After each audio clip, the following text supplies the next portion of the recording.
بسم اللہ الرحمن الرحیم۔ ناظرین کرام، آج ہم بات کرتے ہیں دارالعلوم دیوبند برادران اسلام سے اپیل کر رہا ہے۔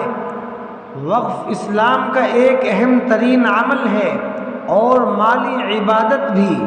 اس کی حفاظت پوری ملت اسلامیہ کا فریضہ ہے۔ اس وقت مرکزی حکومت جو وقف ترمیمی بل 2024 لائی ہے، جس کو لوک سبھا میں پیش کیا گیا ہے اور مختلف ممبران کے اعتراض پر JPC کے حوالے کر دیا گیا ہے، اس نے تمام لوگوں سے اس بارے میں رائے طلب کی ہے۔ یہ بل پوری طرح وقف کے تحفظ، اس کے مقاصد اور انتظامی ہیئت کو نقصان پہنچانے کے لیے بنایا گیا ہے اور اس سے بہت سنگین نقصانات کا اندیشہ ہے۔ اس لیے All India Muslim Personal Law Board اور تمام ملی تنظیمیں حکومت سے اس بل کو واپس لینے کا مطالبہ کر رہی ہے۔ JPC بھی تنظیموں اور افراد سے اپنی رائے طلب کی ہے۔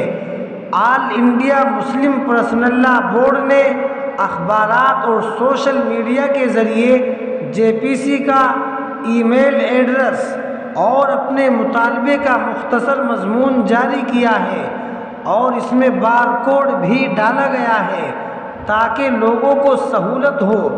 نیز اس کے استعمال کے لیے بورڈ کی سوشل میڈیا یا ڈیسک نے ایک صورتی ویڈیو بھی جاری کیا ہے، اس سے بھی استفادہ حاصل کیا جا سکتا ہے۔ میں تمام برادران اسلام سے اپیل کرتا ہوں کہ وہ All India Muslim Personal Law Board کی ہدایت کے مطابق اس فارمیٹ کے ذریعے زیادہ سے زیادہ JPC کو اپنی رائے بھیجے اور واضح کر دے کہ موجودہ وقف قانون کافی ہے، اس لیے اس نئے بل کی ضرورت نہیں ہے اور یہ وقف کے مقاصد کے لیے نقصان دہ ہے۔ اللہ تعالی ہم سب کو کہنے سننے سے زیادہ عمل کی توفیق عطا فرمائے۔ سبحان اللہ و بحمدہ، سبحان اللہ العظیم۔